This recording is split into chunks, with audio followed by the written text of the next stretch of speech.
A well-trodden career path for great footballers is to play for the best clubs in Europe, compete for and win as many titles as possible, and then, in their mid-30s, move to a club in one of the comparatively easier leagues in Asia, the Middle East or North America for one last big payday before retiring.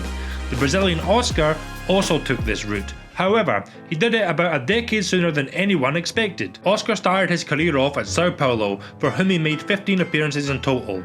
In 2010, he moved to Porto Alegre side Internacional in controversial, messy and protracted circumstances, which were only finally settled in May 2012. He would make a total of 50 appearances for the club in his 2 years there, scoring 15 goals and providing 16 assists in all competitions. He caught the eye whilst there. His slender frame, coupled with the fact he had been blessed with the familiar Brazilian technical prowess, agility and trickery, drew comparisons to legendary Brazilian number 10 Kaká. He also had a wicked shot and scored some crackers from distance.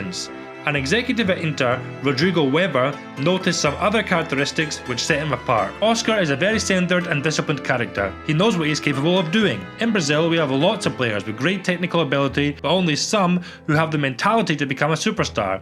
We could see from the start he was a star player.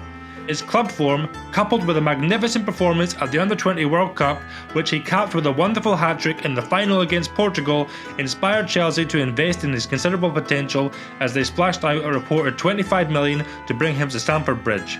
Oscar would go on to make 203 appearances over 4.5 seasons for the Blues. He would score 38 goals and assist 37 in all competitions.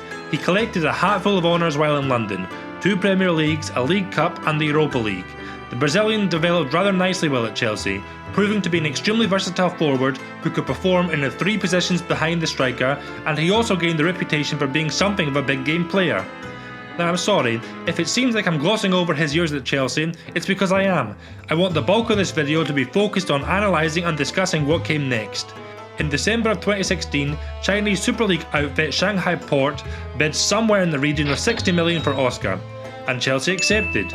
This in itself is not odd, as it represented a massive profit on what they paid for him, and while Oscar was somewhat of an important player for the Blues, his loss would not be exactly crippling. The noteworthy aspect of this incident falls on Oscar and his decision. He was under no pressure to accept the offer from China, as he had a contract with Chelsea which would keep him at the club until 2019. When you consider the fact that Shanghai were offering Oscar a contract which would make him the 3rd highest paid player in the world at the time, behind Messi and Ronaldo, a sum of around £20 million a year, then the choice would appear clear.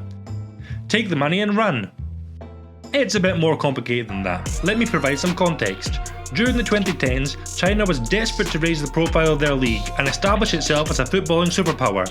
During this time, they would regularly bid in the tens of millions and offer eye-watering contracts to entice players to their league. In January 2016, Oscar's compatriot and Chelsea teammate Ramirez moved to Jiangsu for £25 million. In the same month, Shakhtar knocked back a bid of £25 million from Liverpool for midfielder Alex Teixeira, but accepted a bid of £45 million from Jiangsu, linking him up with his fellow Brazilian Ramirez. A month later, Colombian striker Jackson Martinez swapped Spain for the Super League as Guangzhou Evergrande splashed out £38 million to take him away from Atletico Madrid. In the summer of the same year, yet another Brazilian Hulk joined Shanghai Port, the same club that was in for Oscar, for a reported £50 million. This was probably the most important transfer in relation to Oscar. The big Brazilian goal machine apparently waxed lyrical about the league to his young compatriot. I talked to Oscar about Shanghai SIPG before he made the move. I said to him that Shanghai is a beautiful city, the club is fantastic, and we will get even better in the coming years. I also said our teammates are very friendly and welcoming, which makes me feel pretty good. So unsurprisingly, Oscar accepted terms and signed a contract, worth a reported £400,000 a week, and joined Shanghai Port in January 2017. So what makes this transfer more noteworthy and disappointing than the others that I mentioned? Well, several reasons. Firstly, his age and his skill. He was only 25 at the time, and given how well he performed for Chelsea and the promise he showed, it's sad that we never got to see a peak Oscar compete against the world's best in one of Europe's top 5 leagues. Secondly, moving to a lesser league meant that he dramatically decreased the likelihood of being called up for the national team, which happened. He hasn't played for Brazil since 2016. Thirdly, it was rumoured that clubs like Juventus and Atletico were interested in his services, options which would have allowed him to earn a healthy wage whilst competing at a high level, I mean, Juventus signed Aaron Ramsey on a £400,000 a week contract, so it's not outlandish to think that Oscar could have gotten himself something similar in the future without moving to the Chinese Super League.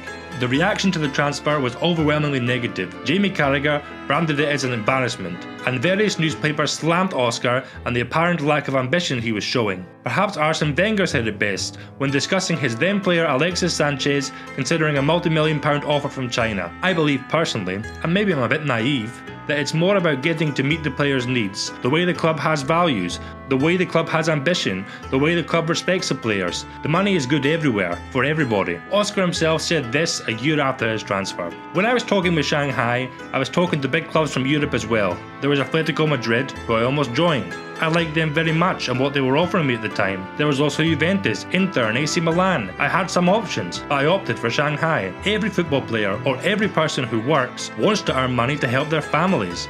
I came from a social background in Brazil that is very poor, where I didn't have anything. This is the fruit of my work, and when I earn this, it is because I conquered it. So how has Oscar gotten on in China? Well, this may go without saying, but financially, it has been an absolutely stupendous move for him. It is estimated that if he stays until his contract expires in 2 years, he will leave with a whopping 210 million. How about in footballing terms? Well, personally, he has broken many records, and in 170 appearances, he has notched up a respectable 50 goals and an absolutely whopping 93 assists in all competitions.